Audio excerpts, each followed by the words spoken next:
This is the Fellowship of the North, an actual play of the One Ring from Stories with Dice. If you're enjoying our actual plays, please subscribe to Stories with Dice so you never miss an episode. Don't forget to rate and review us. It really helps others discover the podcast. Follow us on social media to stay updated. You'll find the relevant links in the description of each episode. Hello, and thanks for listening. We're playing The One Ring from Free League, and this is Episode 11, The Fang of the North. In our last episode, the company endured its first unsettling brush with the Dark Whisper, when Idanian saw the spirit in its true form, a drowned wood elf. It fled into the east. The company made camp in the woods south of the Crowned Hill, and at first light returned to search the hilltop once more. There, they discovered torn cloaks belonging to rangers, along with the tracks of a lone child heading into the east. Troubled by what these signs suggested, they chose to follow. Their journey brought them to a hill folk settlement, torn and deserted. The surviving adults had been carried off by goblins, serving a queen known as the Fang of the North. Only a half-dozen children had survived, hiding in the rafters of the communal hall. They pleaded with the company to rescue their parents and told them how to find the queen's lair. The episode ended with the company standing before the mouth of a cave. From within came the sound of footsteps and two orc voices. "I hear old Hatteron lost his crown," one said. "Shame, really," the other replied. "Gave good sport, worth every nail, old Tharzag himself told me." Then a dark whisper, like a chill wind, keened through the cave mouth. One of the orcs gasped, his voice trembling. "We better get 'em moving. More loss has come." Their footsteps carried deeper into the cave, fading into the gloom, leaving only an uneasy silence. And now, our tale resumes. Okay, so what's the plan? So, we'll give them sort of like, 2 or 3 minutes, and then I guess we try and go and see where they're going. Okay, so the moment you step past the lip of the cave, the sound of the world outside seems to just fall away. The air is still and cold, and it carries the faint scent of damp earth and something older, harder to name. Your flickering torchlight reaches only a short way ahead of you, and beyond that edge, the darkness is deep and impenetrable. Now, this cave system appears to be very large. I am going to need an explore roll. I'm going to spend my point of hope as a success. You push deeper into the sprawling maze of tunnels. The air grows warmer as the sharp scent of burning wood creeps in. Rounding a bend, flickering firelight spills across the stone, and from somewhere ahead, you hear the low, guttural murmur of orc voices. "I told you, Gishak, we should cut her up and fry her in a pan." And then the other voice says, "You're as dumb as a stone, Jaga. We roast her on a spit until she's blackened and crispy." What do you do? I guess kind of stop, try and sneak a little bit closer so we can see them. Daniel, you want to give me an awareness test? Not like that. Oh, yeah. There you go. The something about perhaps the flickering light or something is creating a glare, and you're not able to really see much around the bend of that tunnel. Halborn, what are you doing? So there's no way around. I guess we're gonna have to go through, right? Well, you could backtrack and take another tunnel. That's absolutely possible. I'll walk to the apex of the bend, let off an arrow, If that's grabbed their attention and then charge in and dispatch them. Why don't we see if we can get them to come to us? My only concern is that if we do that, what if one comes our way and one runs away and then alerts everybody? Whereas we fall on them, we kind of stop them from going anywhere. We also don't know what else is in that area that could see this. This is true. I think we'll have to sort of just trust that we'll be able to deal with whatever it is that we find. We need to be quick, fast. If we made a noise that wasn't threatening, like if, say, one of us started crying quietly, their curiosity might get the better of them and they both might come. Okay, that seems like a plan. We can set an ambush. Okay, now who's going to start crying? Halbrand looks at you. Sees it was your idea. Well, darn. You can be the damsel in distress. The things I do for this team. All right. So I'll probably go back a little bit further than where we were. Just give enough room for them to fully get around the bend to be hidden from view from their fire. They'll be able to see a little bit better than what we can in the darkness, but I might have the burning torch just beside me on the ground. And then I will, I guess, kneel down with my head in my hands and just start to sob loud enough that I feel that would get around the bend to them. You're on your knees in this tunnel. Where are the rest of you, by the way? Behind her? If there's a way to sort of is this sort of, because presumably it's like a rough cut kind of tunnel kind of thing, exactly. Like a cave system. Yep. Is there a way to kind of back into sort of like a little crevice or something so that if they were to come past and get to Baranwin, then one of us can maybe get behind them and then a couple of them come from the other side and then we've kind of got them caught. Sure. Okay. So she's on her knees in the middle of this tunnel, weeping, and then you hear, Jagga, did you hear that? Aye, go see what it is. And so then you hear some footsteps, and you see this orc coming around the bend. He's sort of hunched down, he's got a scimitar out, and he's peering at Baranwin. He's not coming any closer, and he turns back, and he says, Gishak, it's a woman. What do you mean it's a woman? And then you start hearing his footsteps come forward, and the two of them are standing there, and he's like, well, don't just stand there. So they come forward to grab you, Baranwin. I guess we'll wait for Baranwin's signal, whatever that might be. The signal will be trying to connect with the jaw of the orc with my axe, which was between my legs. So just what? Okay, so you want to all forego opening volleys? Yeah. So I guess at this point I would be considered close range. Yeah, so put yourselves in your stances. Or I guess forward. Okay, so Baranwin is forward. Yeah, sure, we'll go forward as well. For the first round, I think that's what we'll do for the first thing, right? We'll just kind of jump on them. But I'll just kind of wait for Baranwin to go first. Yeah, gonna be an open. I will be shooting my arrows. Okay, so you're going to stay in rearward. Okay. So because we're in close combat with these things and him shooting arrows, is there any risk of us being hit? Yes. But that is a chance that Idanian is willing to take. Idanian, Tony is saying, shh, don't say yes. It's one of these things that you never ask the Lord Master. He's an elf, it's fine, he'll miss us, it's not a problem. My arrows will bend around you. Don't worry about it.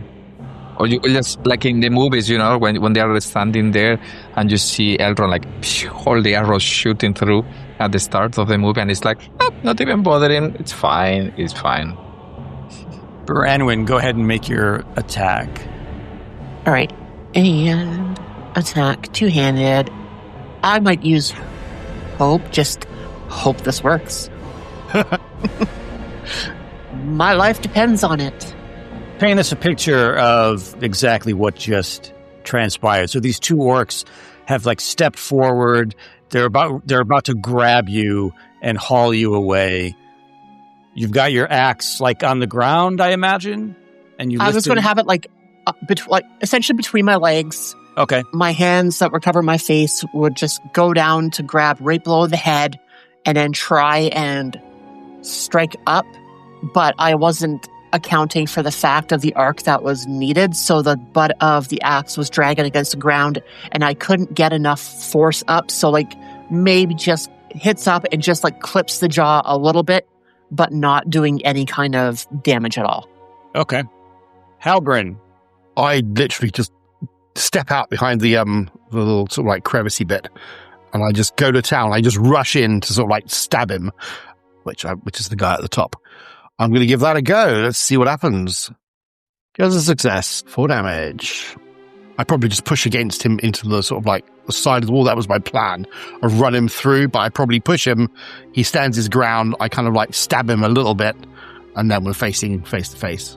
Mm-hmm. And so when Branwyn tried to strike up with her axe, and then you rushed in, both of them just are completely taken by surprise, and the one that you just pushed up against the wall and struck with your sword, he's like, "It's an ambush!" Now they've exclaimed that they're in an ambush, so I'll continue the attack. Yeah, okay, so you sort of swing wildly, maybe even if you were targeting that same orc, that when he got pushed against the wall, that's what sort of caused you to miss your strike as you swung. Sorry. I will shoot my bow. My Nothing goodness. good will happen. We wasted all of our good rolls last session. Oh, there we go. You did. Now it's back to normal. Back to normal. Yeah. Failure. Failure. Well, there are only 2 orcs. How bad can it be? We'd die. Orcs come Why back. did you have to say that? We had an ambush. We took care of it, boss. It's fine. Branwyn, so he strikes you with his scimitar, dealing 6 damage to you. Heavy blow. Endurance down to 21. Why do I feel I'm going to get a beating now? Failure. Yeah, so he swings his scimitar at you, and you block his blow with your sword. Well, we're just going to beat the living daylights out with my sword. There's Hold nothing. on, Oh, does anybody want to change their stances? Yes, Oh, that's right. yes, we do. Does Correct. anybody want to change their stances? well I done. do. I'm going back to just regularly open. Going back to my one hand with my buckler, and I'm going defensive. Let's whack this guy. That is not how you do it. Rolling like Sauron. So I should say that when you roll an Eye of Sauron in combat, it does not increase the eye awareness. Ah, Okay. small victories. Ooh, Yeah, so it's only We'll take that. non-combat rolls where that happens. God. Okay, yeah, I kind of have messed up. I've lost my ground. He's kind of like fighting back. So I'm kind of like standing a bit more back rather than just pushing into him. I'm realizing it's going to be a bit more of a stand-up fight. And we're just kind of like hitting each other's weapons, I suppose. I'll take another swing. Get him! Not like that! My goodness, this is going to be another combat episode. I figure you and I, Assel, are probably like getting in each other's way because it's a small corridor and we're trying to like fight this guy. Feeling a little embarrassed about missing that moment of glory. I stand up, get my axe in one hand, buckler in the other, and I try to attack him. And I do. Ooh, a protection roll. Okay. Nice. Tell us how you've killed him. So after failing the attack from below, I stand up, take a step back. He ends up hitting me with his scimitar against the shoulder. I stumble back, swing my shield around to push his scimitar out of the way, and swing my axe in a long arc right into the side of his neck. And you've decapitated the orc. His head flies into the air and lands at Idanion's feet. Can always count on Branwyn to kill the enemy.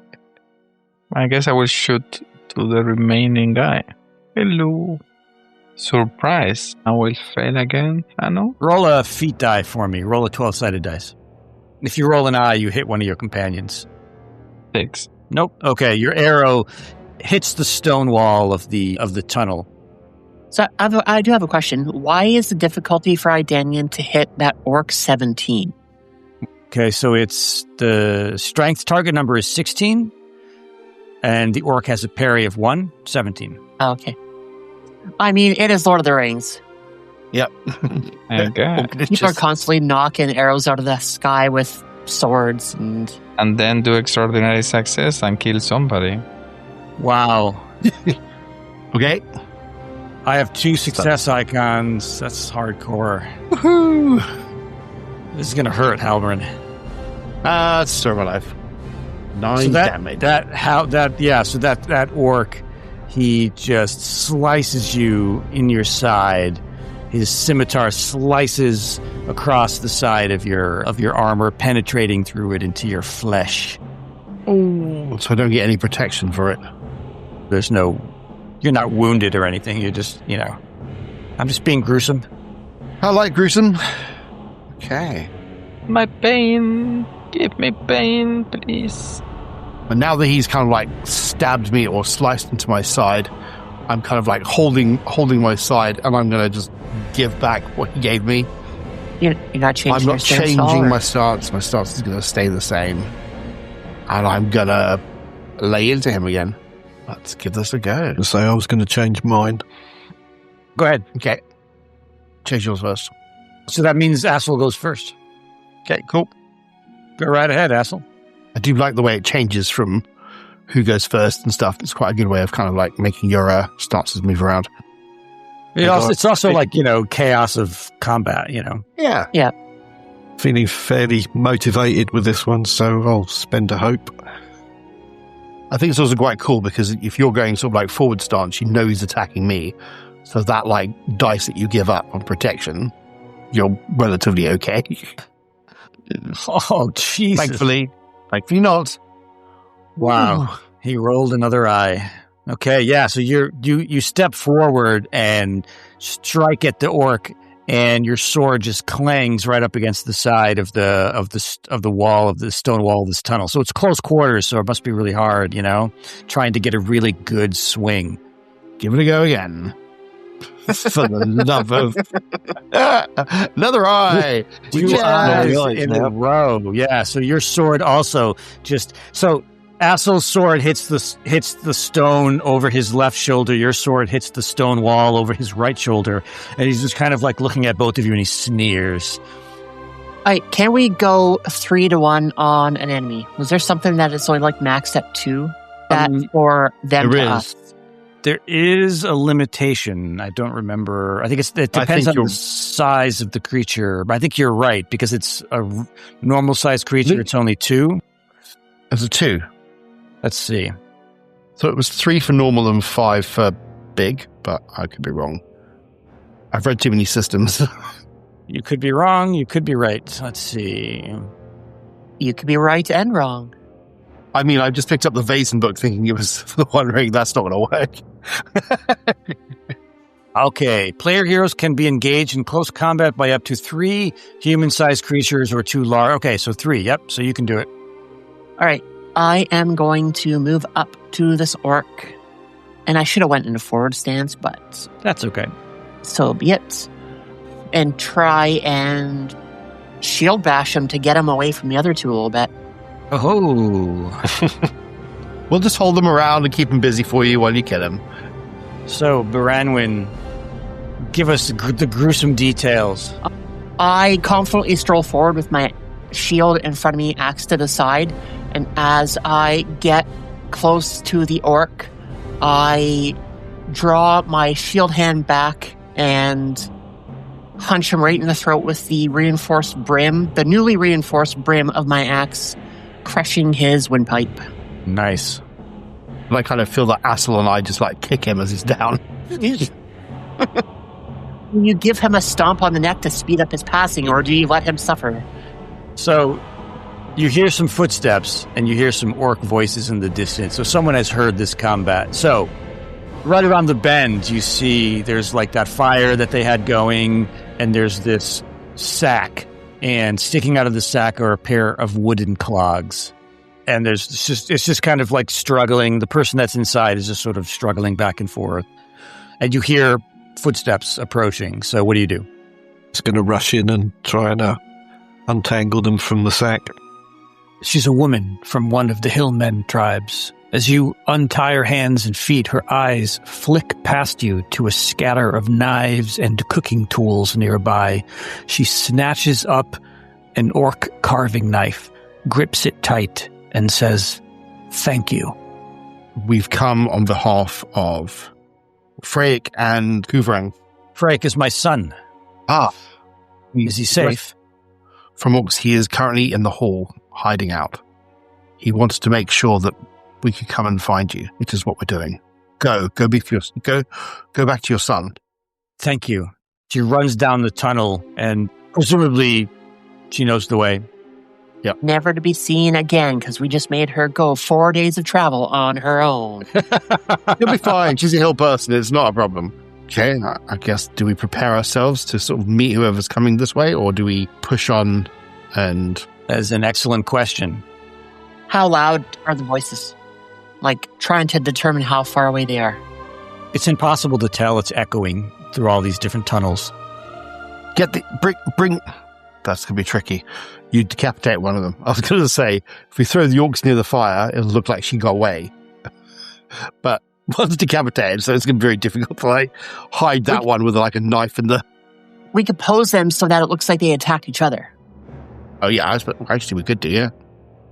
Okay, all right, yeah, so you arrange the bodies in a manner where it looks like they fought each other and their prisoner escaped. So give me that explore roll. If you fail the roll, you will have not gotten away fast enough before whoever is coming comes. If you fail with an eye, I should say. Why would you have to say that? No. Fine. It's a great success.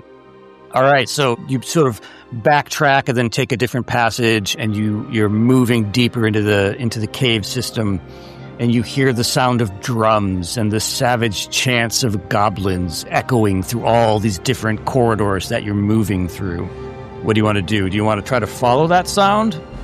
I mean, if there's a way of kind of trying to pinpoint which direction the drums are coming from, I suppose it's better than nothing. It'll take us somewhere. Okay, so if you're going to do that, give yourself an extra D6 bonus die on your next explore roll. Okay. Success. You're following the sounds of the drums and the chanting, and you enter into this small natural cavern. There's a single ray of light that shines through a crack in the ceiling, and it casts an eerie light across this enormous stone figure. It's a troll wearing a helm with a broken horn, frozen in mid-motion, hand raised as if examining something delicate between its fingers. You can either give me a lore or a song roll. I will do lore. Okay. Success. So you recognize this from ancient stories that you've heard. This troll is Guzar Halfhorn, an infamous robber who terrorized the kingdom of Arthedain centuries ago. He's recognizable by the broken horn of his helm. You've heard him, and he appears in several old ballads that you're familiar with. According to those stories and those ballads, he was hunted by the king's men, and he fled into Rudar to hide with his stolen loot, and his tracks were lost. And so it appears that he took refuge in this chamber where sunlight streamed in through a crack in the ceiling and had turned him to stone. So he has something in his hand. What are you doing? Just say, what's he examining? It appears that he's got a golden ring between his two fingers. It's the only item that was unaffected by the petrification. So if you want to reach it, you have to climb the massive stone figure, and that's an athletics test. Oh, I'm good. Yeah, I'll take a running leap at it, sort of, stoke me sword, run up, just bound up onto the thigh, and then try and leap up from that to try and grab it. Not quite. No, that's a great success. Well, it is. Oh, no, Yeah. I did hit the target, yeah. Yeah, so you leap up onto his arm and sort of shimmy over, pry loose the ring from between his fingers, and very artfully get back down onto the ground. So you have a ring. You have a ring. Put it on. Yeah, nothing bad ever happens when you put rings on in this game. It's fine. Yeah, exactly, right. It's a golden ring. Let's see, what would you know about it? Give me a lore roll. Success. Success. Okay. So, you know that this ring can trace its origins back to Numenor. That's about all you know at the moment. You'll have to take it to your patron or Elrond or someone like that to be able to learn more about it. If only I didn't put down, I don't care about anything that's materialistic. I'm only holding on to it because it looks Numenorian, so. Okay, so on the other side of this cavern where this large troll that had been turned to stone is, you see a tunnel, and there's a flickering glow of fire and the echoes of those chanting goblins. And there's this heavy foul stench that sort of emanates from that tunnel. Get an idea of the numbers of goblins from the sound? No, because the cave itself is sort of amplifying their voices, so it sounds like there could be, 20, 10, you're not really sure. Is the drumming quite rhythmic, like a dum, dum, dum? It is, yeah. Yeah, I think we should be concentrated on finding the prisoners and trying to go around, I guess. Not to go directly with the goblins. Yeah, I guess imagine if we can find out if there are prisoners wherever they may be, then obviously if we can't see any prisoners, then we can move on and do something different, I suppose. You creep forward as the tunnel slopes downward, then abruptly ends at a rocky ledge. Below you yawns a vast cavern. At its center rises a thick stone pillar, encircled by a deep trench roughly 3 yards down, its steep walls hemming in about a dozen prisoners. A lone ladder leans against one edge of the trench, beside several buckets of slop used to feed the prisoners. Scattered around the chamber are crude huts and a large crackling fire that throws shadows across the stone. On one side of the cavern stands 4 hillmen guards. Opposite them are 5 goblins. A stone staircase climbs to a narrow passage on one wall, and directly across from it gapes a wide, dark tunnel, leading deeper still. I'm assuming there's no way to get down from where we are on this ledge. And even if we did, I'm guessing everyone would be able to see us, right? They probably could see you, yes. It's a steep climb down, but it is possible. It would require an athletics roll. If the roll fails, you'll make enough noise to alert them. I guess we could try and find another way around. That stone column has numerous, handholds. Okay. That go all the way up. And then at the very There's top, no way. You can see there's a ledge there. Right. So, Danian, you know that that would make an excellent spot for you to shoot your bow if you could get to it. I mean, to be fair, from this position, it would also be a good position to shoot my arrows. Yeah, we'd be able to shoot stuff. I mean, I don't even think I need to go to this central pillar. I mean, what Daniel probably will say is from here I have an excellent view of the goblins, and I could probably distract them with my arrows. And if the rest of you could manage to sneak into the cavern below somehow through one of these entrances, then I can provide you cover with my arrows from up there. I was going to say, what are the acoustics like in here? Is it easy to tell where sound is coming from or not? Everything it's bouncing all over the place. Wondering if we could do a bit of deception and try and set some discord between the 2 groups below us so they're distracted while we creep down. What do you have in mind? Don't know. How can we upset the hillmen and set them against the goblins? Those are not the prisoners? I thought they were prisoners. No. So the prisoners are in this ditch. Okay, sorry. And they are hill folk. And then these are also hill folk, but they appear to be working with the orcs and the goblins. So the goblins are the ones that are They've got some, like, a couple of them have drums, and they're banging their war drums, and they're chanting. And now you can hear some of them going, Fang, Fang, Fang, Fang. I mean, try and shoot one of the hill folk on the other side. And That's what I was thinking, as long as you're not seen, they're automatically going to assume it was one of the goblins. Well, my arrows look very elfish. I mean, Trying to that's give you the one of issue. mine, which does not. Roll it in the dirt. Mine are bog standard, you know. I mean, They're why not? homemade. I'm just afraid that they will try to kill the prisoners, perhaps. Well, I think they're in the middle. I don't think they will. I think what might happen is if you shoot them, because they're further away and you're probably the better shot, Assel could probably shoot one of the goblins. And then we just hide and see what they do. I'm obviously going to try and sneak down to the ground because I don't have a bow. I'm going to do the same with you because I can't do that either. But I've got like I don't know, do I have some handy rope I can do? Maybe we can kind of like, because I see there's windows and stuff like above what it looks like. Maybe wrap like a rope around and we can climb down maybe? So out of this huge gaping cavern that's over here, This might change. you hear a chilling howl echo out of it as they're chanting, Fang, Fang, Fang. I look at Baranwin. You see me tighten the grip on my axe. Okay, so what's your plan? Let's see if we can distract them first. If they can, then we can climb down. If they can't, well, then I guess Idanian and Assel can protect us while we get down to the bottom. Okay, so how are you going to distract them? So let's hold on a second. I have a question. Yes. Theoretically, this goes to plan. They distract. How many turns would it be for us to be able to get down to the ground floor? Like if we were to try to find a passageway to walk down and not rappel down the side. Right. I would say 2 turns before you get to the bottom. 2 turns in total to try and rappel one at a time. Unless we are feeling daring and try and both hop on the rope and... Never goes to plan, but I'm always willing to give it a go. What's my athletics like, by the way?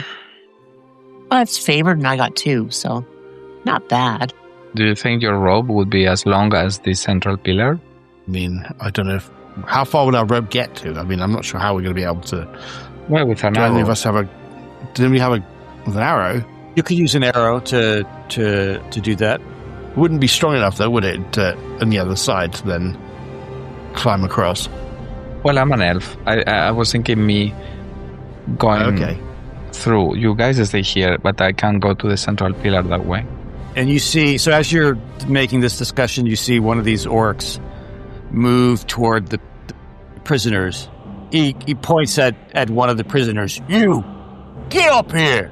And the prisoner stops halfway up, and then and the orc just grabs him by the collar and yanks him up, and then thrusts him at that large opening. I'm going to tell them to start shooting, and I'm going to start making my way to find an entrance. We need to move.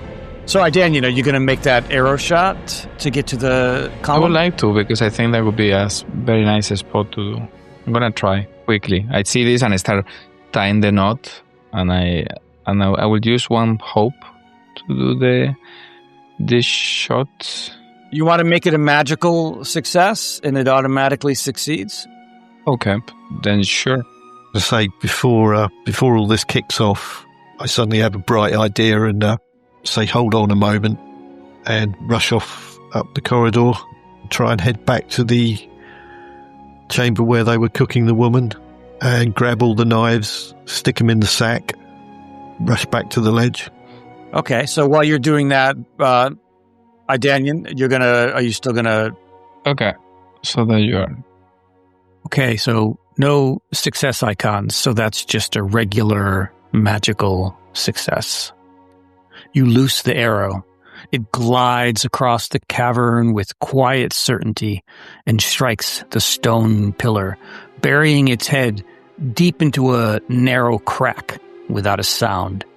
The rope tied to its tail snaps tight, the line steady and sure, as if the stone itself has accepted the arrow's claim.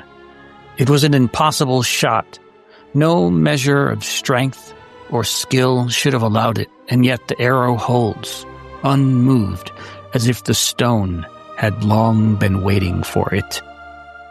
Okay, and now I will use again my cultural blessing, like this elven skill magical, to basically run across. I will just jump. I will tell Halvoran, hold this, and I will just run across. Like an elf, like running on snow. Exactly. The rest of you see as Assel is coming back with the sack and all the knives, you see Idanian very gracefully walking on the rope, making it all the way to that stone pillar on that ledge to the other side. You've never seen anything like it before. That's impossible, and yet he has managed to accomplish it. And I would not believe it because I was not there to see it.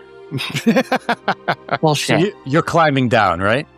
I want to find a way down through, the caverns to get into that chamber. You're not climbing down. You want to move through the tunnel system? Yeah, like you said, it would take about 2 turns. Oh, I was confused. I thought you said you wanted to climb down the wall to... Hell no. What could possibly go wrong? No, if you're going to go back through the tunnel system, you'll have to roll Explorer and try to find your way. So, Assel, you've come back with a sack and a bunch of knives. What's your plan? The plan currently is to, appropriate point, throw it across into the pit so that the captive hillmen can arm themselves. Oh, nice. Okay. Give me a athletics test to throw that bag. I think I better spend a hope on this as well. Okay, so you throw the bag, it flies through the air, hits the column, and then just flops down into that pit, and all the prisoners and it clanks because it's full of knives, right? And all the prisoners are kind of looking around, they're looking up, they're looking down at the bag that you've thrown, and they're a little puzzled.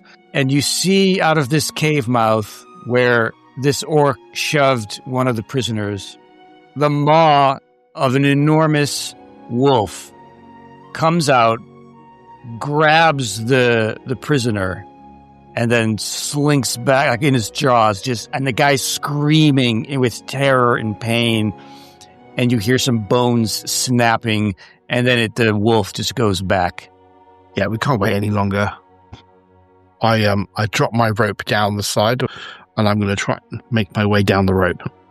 Okay. Give me a athletics test. You're using the rope, so I'll say you get a bonus die. And I want to try and catch Idanian's eye to get him to start shooting, to create that distraction. I got a success. I'm halfway. You are halfway down. Okay, so one of the prisoners looks inside the bag. The orcs are like, "Whoa, what's going on?" And the prisoner opens up the bag. He sees all these knives, and he just starts grabbing them and handing them out to the other prisoners. What's Baranwin and Assel doing? I'm going to try and stabilize the rope for Halbrand to get down, and then follow him down. Okay. I'll notch an arrow ready to, once the cue comes to start firing. Idanian, what are you doing? Waiting for them to be in position to start shooting. Unless I see something dangerous. Is there a way, I look around, is there a way that I can make a fire? Not where you are, but if you might have something in your pack that could do that. Okay, I will try to see. My plan would be to try to put on fire the huts to create some chaos.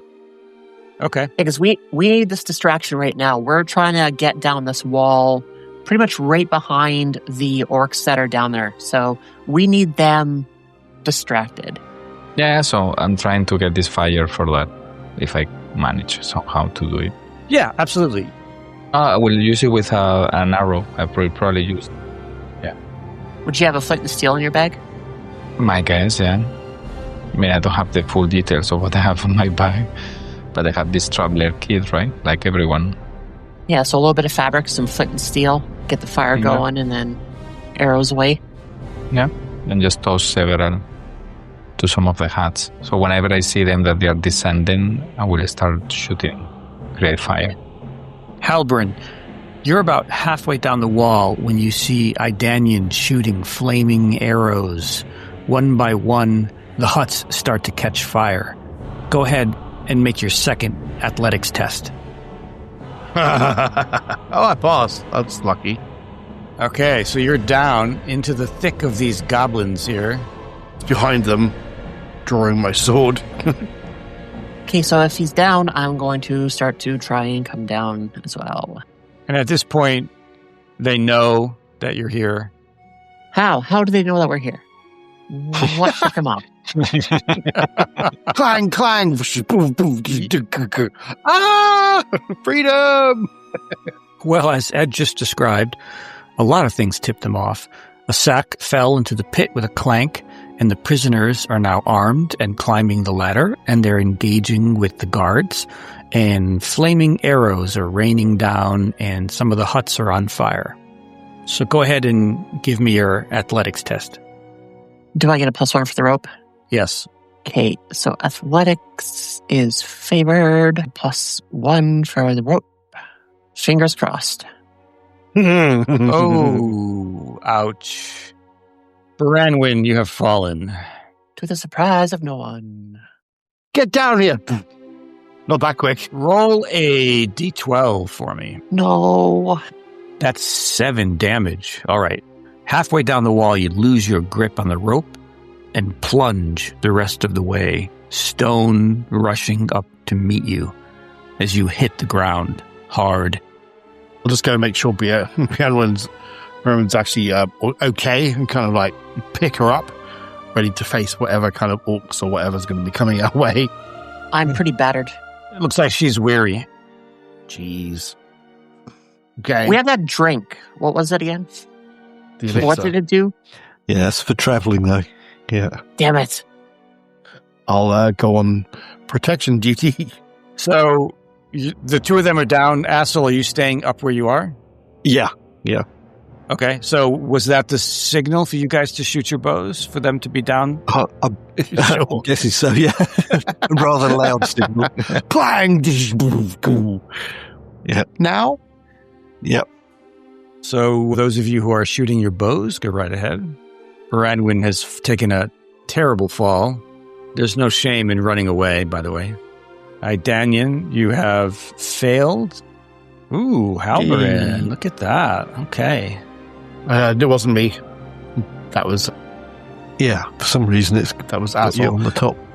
All right. So you have killed this goblin. Tell us what happens.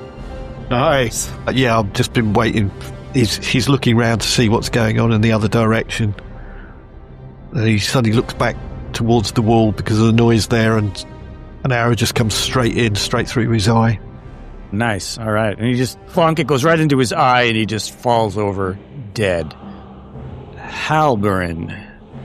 Yeah, I'm going to basically move forward with Branwyn and just be on the defensive, ready to protect the rope area if Assel's going to be coming down. If he's not, and I see that he's busy shooting away, then we'll abandon that and then... Yeah, now technically you can't have two people in rearward in this situation, but it narratively makes sense because he's up on that ledge. So I'm gonna fudge that and allow it. So go right ahead, Halberin, and make your attack. Yeah, just one, just here, just right in front of me. And we're going to attack him. And you've got some of these huts on fire thanks to Idanian. So give yourself a bonus die. Okay. Because also you've got the hillmen in the pit who are now distracting all the different soldiers and goblins. Sure. Okay. That's a fail. Tony just put his head in his hands like, oh, Yeah. this is the worst ranger of the north ever. Branwyn, you are weary. I'm going to move up with Halberin and take the one that's in front of me. Okay. In And you're all getting a bonus die on all of your rolls, in addition to whatever bonus you're getting from your stance. So that just negates my weariness? No, it doesn't negate your weariness. No. I had a penalty assigned onto the sheet when I rolled. So then it negates your penalty. Yeah. That's because your defense. Yeah, I guess. I don't think I've ever seen that on there before. But Yeah, if you're in defensive, you lose 1 die. Failure. You swing your axe. because but I'm weary. You're so tired. You've just fallen. You're bruised. Your ego is also bruised. And your axe just swings wide. What are you doing way up there, Assel? It's another arrow. Clatters off a stone. Yep, that one goes wide and clatters off a stone. Danyan. You said that we had 1 extra die? Yep, you have a bonus die. Oh, yeah. I didn't add it, did I? But never mind. Well, roll an extra d6 and let's see what happens. You need a 5 or more. It was a 4. That's a success. Is it? Oh, right. Yep. So what's the damage on your bow? On my bow, it's 3. All right, so your arrow funks into his side. Danyan. Okay, I will shoot the one in front of, in front of Alboran. Great success! You lean over the edge and fire down at the goblin. The arrow drives in beneath his collarbone, bursting a spray of blood. He reels backward, choking, falls to one knee, slick red spilling down his chest as he claws at the arrow shaft. Snarling through blood, the goblin snaps the arrow shaft in half and drops it to the ground. He staggers back to his feet, swaying, and draws a jagged knife.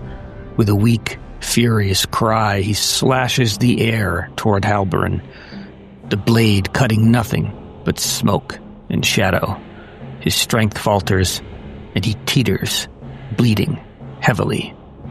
Through the smoke and flames of the burning huts, the freed prisoners clash with the hillmen guards as a snarling orc barrels through the haze, scimitar whistling past Baranwin, and a goblin archer shoots an arrow at Assel on the ledge. First chance we get, we're out of here. Assel, make a protection test. So just click on that protection roll test in the chat. No. Oh no, Assel is wounded and needs to make an injury roll. So you've taken 6 damage. Click on that injury roll in the chat and let's see what your injury says. You fall from the window and you break your head. Ouch. That's a severe injury. It'll take 4 days to heal. Let's use Tony's suggestion. The arrow tears into your shoulder and you tumble off the ledge. Agony shooting through you with every second of the fall. You grab the rope just in time. It slows you enough that the impact isn't as bad as it could have been. Change my stance then. I'm going to go into open stance, and I'm going to attack the one that's sort of like all over the place. Okay. Easy target. Remember the bonus die. Ooh, okay. All right. Great success. I'm going to, do a heavy blow. So I guess he's easy target. I kind of kick him as he's like weaving all over the place, and then I just stick my sword straight through him as he hits the floor, and then I move on forward. I guess. Assel, so you've taken a pretty bad fall. What are you doing this round? Because of that fall, you're sort of, if you're going to make an actual attack, you're going to be at a penalty, but it just negates the bonus that you had. So, yeah, I've gone down. I've damaged my bow arm, my left arm, so the bow's been dropped. As I kind of like roll on the ground, I managed to pull my sword out, just look up to see the orc in front of me, and just take a swing at it. Yeah, and so you're just barely getting to your feet and sort of swinging wildly and not making a connection. Just makes room for me to get to my feet. All right, still targeting the same orc as I was before. Nope. Yeah, I'm having a hard time mustering the strength to do any kind of anything. Baranwin has failed to strike a blow against her foe. Danyan. I will shoot to the one to the orc in front of Peranwin to help her a little bit and ease her time. That's a failure. Your arrow tears through the smoke and shatters against the stony ground at the orc's feet. The orc looks up at you, Idanian, and smirks before swinging his scimitar at Assel. But his curved blade strikes the edge of Assel's sword. And then the enormous warg returns, lumbering from the maw of the tunnel, a beast the size of a warhorse. Half of the prisoner it had dragged away dangles from its jaws. With a vicious snort, it spits the corpse to the ground and unleashes an earth-shattering howl. Goblins, orcs, and hillmen alike cower from it, frozen in terror.